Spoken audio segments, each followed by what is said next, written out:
pessoal, tudo bem? Eu sou a Aline Lessa, aluna do mestrado em Clínicas Odontológicas aqui da Faculdade Paulo Picanso. Estou aqui participando de um podcast entre os grandes amigos, aqui o Dr. João Paulo, doutora Andressa e doutora Monique, né? A gente vai falar sobre vários temas que nós estamos abordando, que decorrer do nosso mestrado, nós estamos fazendo um e-book, né? Então, isso para dar início, eu vou falar um pouco sobre o meu tema, fazer uma breve apresentação, que é sobre a remoção químico-mecânica do gel Papacari, né? Então, a remoção da cárie. Então, exatamente o que é o gel Papacari, né? O gel Papacari, ele tem um princípio ativo, que é a papaína, que é uma enzima extraída do mamão. Então, a indicação dele principal é para pacientes odontopediátricos, pacientes idosos, acamados, né, pacientes PNS. E a sua vantagem desse gel, que ele não há necessidade de instrumentos rotatórios, ele não tem necessidade de uso anestésico, ou seja, quanto menos a gente fazer um atendimento mais humanizado e confortável, menos invasivo para esse paciente que já tem traumas, isso será mais um atendimento mais construtivo, mais rápido, né? Então, esse gel, ele tem uma importância que quando você coloca o gel na cárie, né, na dentina infectada, ele vai proteger toda a estrutura dentária e a dentina também, né? Então, assim, para essa abordagem, para complementar melhor, né, e nossa dinâmica ser muito bacana, eu vou passar, né, a vez agora para o Dr. João Paulo, para falar o tema bem bacana dele. Pode Obrigada, Aline. Só contemplando um pouco do seu trabalho, é interessante porque ele segue basicamente o mesmo princípio do ART, né, o tratamento restaurador traumático, e a gente vê também a incorporação de outros elementos, como você está falando, que é uma enzima extraída do mamão. Isso. O quanto a gente é rico de ter substrato, né? A gente sabe que tem pastas ou cremes dentais que são à base de joá, então a gente tem um artifício muito grande, né, com outros elementos que a gente consegue construir todo esse trabalho que você está apresentando aí. Então é bem interessante essa ideia para que a gente leve também para o meio acadêmico a incorporação de outros agentes no surgimento de novas técnicas. E sem contar que é uma técnica traumática, né? Então, assim, a criança já chega com a primeira experiência com tanto medo, cheio de reservas, os pais também, e você vai proporcionar algo com menos desconforto e uma coisa mais conservadora. Então, isso pra gente, nós que somos pais, mães, isso pra gente é confortante, no sentido de uma primeira experiência mais tranquila. Fora, Andressa, que eu tenho percebido isso no consultório, eu tenho usado muito, né, para paciente que já tem esses traumas. Sim. Em atendimentos, e eu tento usar às vezes o instrumento rotatório, porque vai pegando confiança na gente e evitar um pouco até de usar esse gel. Não que ele é uma contraindicação para uma criança, mas para ele ver que aquele trauma que ele teve com outro profissional, que não seja uma decorrência diária para todos os profissionais que ele for. Ou seja, ele tem uma credibilidade no nosso trabalho. Melhorar a experiência e ver a função que realmente um instrumento rotatório ele faz dentro de uma estrutura do seu dente, né? Então, sempre eu mostro isso. No modelo de um dente, a cáriezinha lá em cima, o que é que o instrumento ele é capaz de fazer e proteger toda aquela estrutura que está infectada para ter uma remoção melhor para ele, entendeu? Então, alguns eu consigo e outros não. Então, o gel Papacari ele tem uma eficácia para isso, para realmente principalmente para pacientes PNE, que é impossível você usar um instrumento rotatório, né? Então, assim, é um procedimento bem inovador na odontologia. Eu, inclusive, estava falando com um colega ontem, lá na clínica, eu fazia essa apresentação, ele não conhecia o gel Papacari, né? E ele disse, amigo, quando isso acontecer, me chame que eu lhe explico todo o procedimento. Então, assim, isso é tão bom. Eu me senti até lisonjeada. Ele disse, amiga, eu não conhecia. Sério, não conhecia. Então, eu peguei, né, o procedimento, o gel Papacari, e expliquei para ele tudo. Peguei o modelo que a gente tem lá na clínica, aqueles modelos de dente, né? Saudável, tudo, aquelas fases. Ele disse, amiga, que bacana. Então, assim, isso é muito bom você compartilhar. É uma experiência também muito bacana, né? Eu também não tive acesso, Aline, não tenho conhecimento, não sei da prática. Fala um pouquinho da efetividade dele. Assim, realmente é eficaz? É eficaz como uma baixa rotação? Não precisa da alta rotação. Então, ele é um gel, né, que você pega num tecido da dentina infectada, mas vai proteger a dentina, né, saudável e toda a estrutura dentária. Então, ele só remove a dentina afetada? Só infectada. Então, você coloca isso lá em cima daquele tecido infectado. Então, com uma cureta de dentina, né, você vai removendo todo aquele. Você faz primeiro logo um isolamento relativo, não precisa ser um isolamento absoluto. Isso já ajuda, né? Isso já ajuda. E vai removendo aos poucos, né? E você vai ver que depois que você, de acordo com que você vai tirando, você vai tendo uma conversa descontraída com o paciente. Então, vai ser um procedimento até bem rápido, né? Depois que você removeu toda aquela dentina infectada, você coloca o ionômero. E aí você vai fazendo um acompanhamento. Eu sempre gosto, após 30 dias, eu bater um raio-x, né? Para ver como é que ficou toda a estrutura. Então, assim, eu tenho tido bons resultados, né? Eu estou procurando mais realmente fazer em pacientes PNE. Quando chega paciente que a gente vê que tem entendimento só para um simples trauma de um instrumento rotatório, que eu digo, não, deixa a gente fazer isso, tal. Então, a Papacari, a vantagem dela também não usa a alta rotação e nem o anestésico, que é anestesia. Então, assim, se você tiver um dia a oportunidade de usar, faça essa experiência. O trauma também é da anestesia, né? Já não precisa. Então, assim, é um procedimento, assim, bem inovador e que realmente, né? E tranquilo, que traz um bom resultado. Tá, fácil manuseio. Fácil manuseio. Bem, então, já que as meninas concluíram, eu me chamo João Paulo, sou também mestrando da turma 6 daqui da Faculdade Paulo Picanso, na disciplina de Tecnologia aplicada ao ensino superior.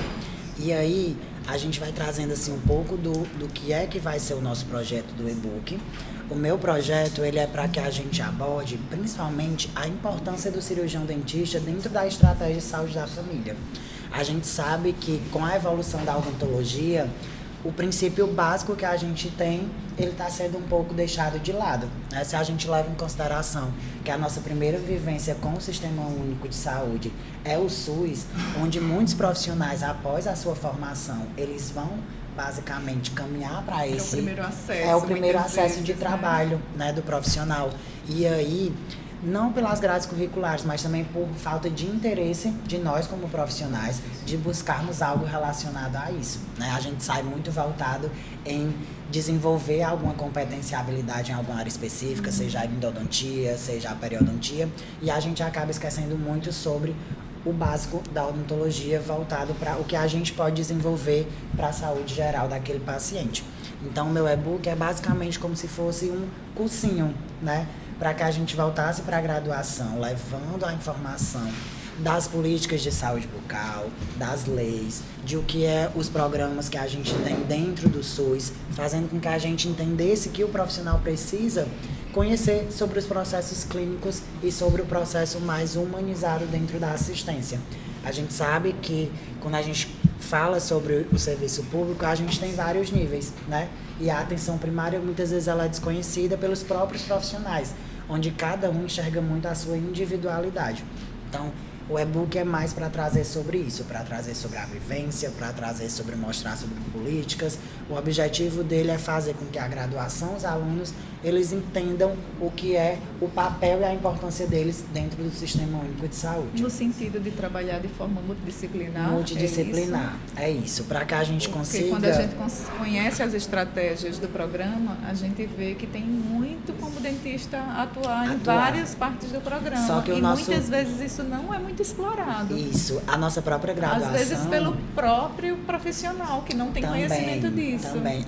O profissional, ele muitas vezes não quer entrar nisso. Se acomoda, ele acha, né? Que não, ele está entrando na caixinha do outro, só que também ele entende que ele acaba caindo naquele viés que os outros profissionais enxergam, de que a odontologia é só a parte do procedimento, né? Então, ele não se incorpora dentro da estratégia, ele não entende sobre as políticas de saúde bucal, ele não entende sobre todo o contexto onde ele deveria ser inserido.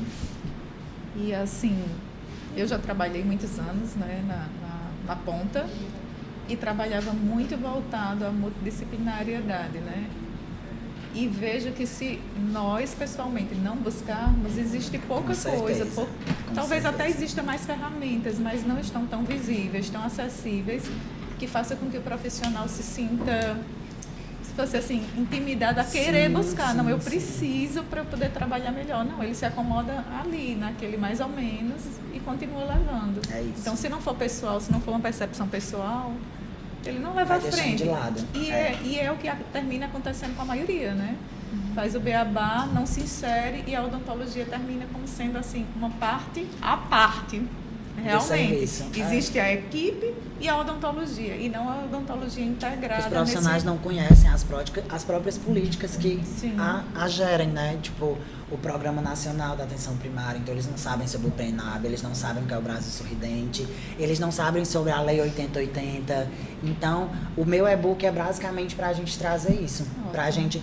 A odontologia, ela se moderniza muito. Então, é muito fácil a gente voltar para a graduação falando sobre ROF, falando sobre orto, falando sobre tecnologias. E a odontologia raiz mesmo, a gente vai deixando de lado. Sim. Então, o e-book é basicamente para trazer isso. Como se fosse até um preparatório para um concurso, né? O concurso, a gente tem muitas legislações do SUS que elas vão deixando esquecidas quando a gente volta para a parte mais clínica, né? Que é o atrativo. Então, eu passo a minha palavra agora para a doutora Monique. Bom, o meu e-book é basicamente diretrizes para proporcionar, né, os profissionais da odontologia numa prática segura na aplicabilidade de técnicas de manejo, né?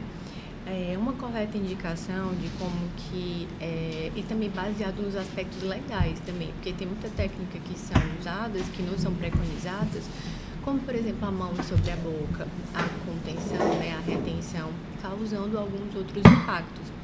E sim, um fator que é padrão ouro, quer dizer, mostrar a fazer, como também algumas técnicas de sedação ou medicamentosa, e porque muitos profissionais não sabem, como que eu posso falar, a prescrição desse tipo de medicação, né? Lidar com a receita azul e tudo. Eu vejo muitas pessoas tirando dúvida com relação a isso. Com a medicação, tá, mas qual que é o cálculo? Mas, Monique, isso é uma deficiência muito grande de grande parte de profissionais que não sabem fazer uma simples receita.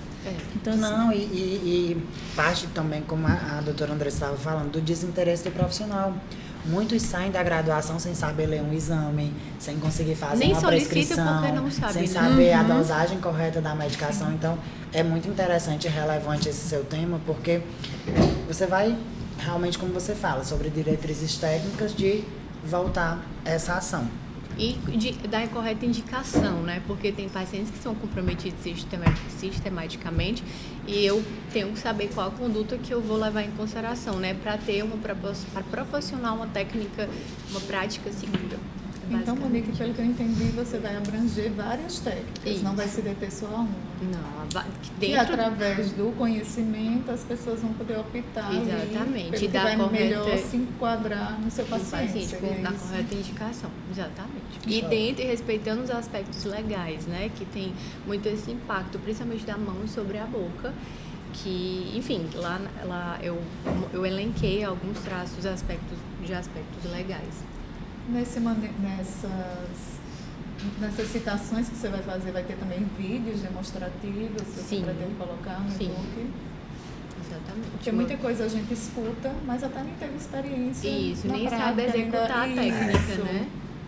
Com segurança. E aí termina que, em vez de ser uma experiência boa, traumatizante. Aumenta o trauma. Para o paciente e para a família, né? Repercutindo de forma negativa todo o contexto.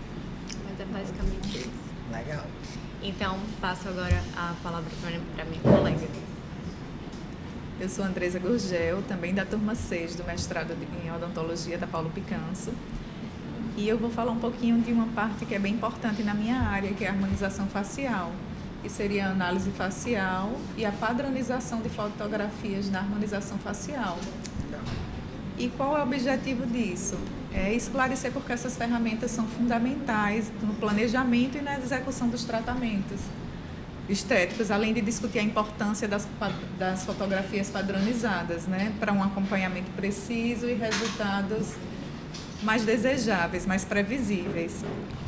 E por que a gente assim fala tanto primeiro, voltando um pouquinho, para quem não está familiarizado, o que seria a análise facial?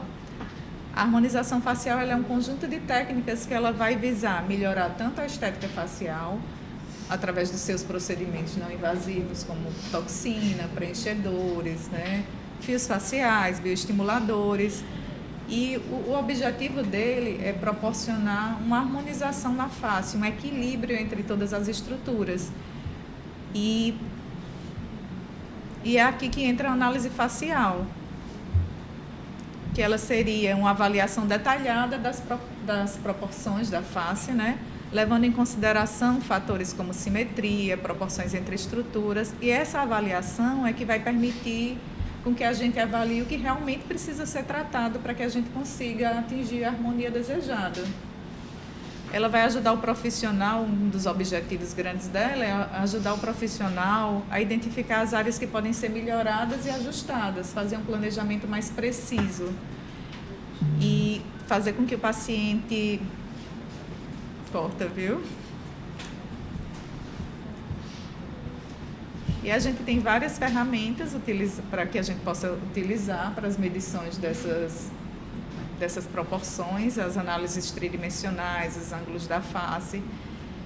E aí, quando a gente fala em fotografia, na harmonização orofacial, é fundamental que ela seja padronizada. Vocês que já trabalham, né, Monique, João Paulo, que já trabalha com isso, sabe da grande dificuldade que a gente tem, às vezes, de comparar um procedimento, de ver como ele evoluiu, justamente por causa da falta de padronização. Três fatores que eu sempre elenco relacionados a dificuldades na harmonização. Um é a questão da fotografia, porque a fotografia ela muda muito aquilo que a gente precisa enxergar, seja um ângulo que você faz diferente do outro, você já consegue fazer com que o planejamento ele não tenha sido bem executado. O planejamento também, que é uma das coisas mais difíceis da harmonização, é você planejar e entender o local que você precisa realmente trabalhar, né? E também a questão da indicação do material. Então, é algo que na harmonização a gente bate muito nisso, porque a gente acaba muitas vezes fazendo um tratamento que não era o que deveria ser proposto. Pelo que eu estou entendendo do seu e-book, doutora Andressa, você vai fazer tipo um aplicativo, uma plataforma, algo relacionado a isso, que ele consiga fazer um esquema facial diante de uma fotografia e ele consiga nortear uma elaboração de um plano de tratamento. Porque todo plano de tratamento, para eu ter um resultado favorável, eu tenho que ter um bom plano de tratamento. Sim. E para eu ter um bom plano de tratamento, eu tenho que ter uma boa análise. Com certeza. É a análise facial que vai me determinar o que está deficiente, onde eu posso melhorar, quanto eu posso melhorar, e aí é que eu vou elencar os materiais que eu vou utilizar, onde eu vou utilizar, de que forma eu vou utilizar. E a fotografia padronizada vem também nisso, né? Porque na fotografia, tanto para o planejamento quanto para a avaliação de como foi o resultado desse procedimento. Porque na fotografia a gente tem luz e sombras. E nessas luzes e sombras, se você muda, não padroniza a fotografia, elas vão estar alteradas e às vezes um resultado bom pode parecer deficiente na fotografia, ou um resultado insuficiente é totalmente diferente. Pode parecer bom na fotografia, como se ela tivesse sido manipulada. Sim.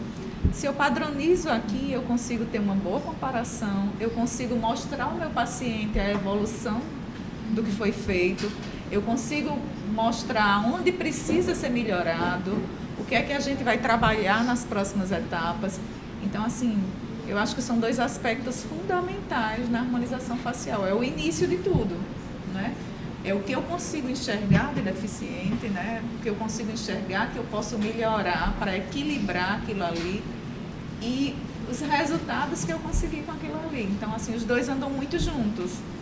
Mas, assim, é uma falta minha e de vários colegas que eu conversei e que a gente vem olhando na literatura, é justamente assim, você até consegue analisar, mas e padronizar para que você avalie realmente bem. Até a gente questiona o resultado dos colegas quando a gente vê. E assim, isso já aconteceu ou isso é eu acho que também sombra? cada um usa uma técnica diferente. E é interessante também pela questão do acadêmico, né? Como é a proposta do e-book. Já que a gente está falando sobre trazer algo para o acadêmico, quando a gente fala de ter um padrão, para aqueles alunos que eles ainda estão na graduação, é interessante porque eles já vão saindo com um diferencial a mais. Né? Então, é bem bacana porque eles já vão aprender protocolos, técnicas. Isso, o objetivo realmente é esse, né? É a gente dominar essas técnicas de análise facial, de fotografias padronizadas, porque elas são essenciais no planejamento do tratamento. E também vão garantir a segurança e a eficácia para o profissional. Show. É isso. Não deixa de ser o visagismo, né? Analisar a face e também a pessoa, para o tratamento ser individualizado, né? Para a gente não descaracterizar o paciente e mostrar aquilo que ele é, né, de fato. É isso aí. E com essas duas coisas a gente vai conseguir manter um resultado natural.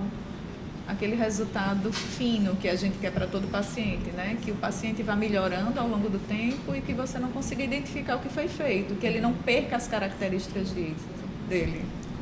Então isso vai muito do iniciozinho, né? Que é a análise facial. Então, aqui podemos encerrar, né, o nosso podcast. Espero ter contribuído, né, para alguma coisa desses assuntos tão pouco abordados, mas qualquer coisa estaremos aqui na próxima. Tchau!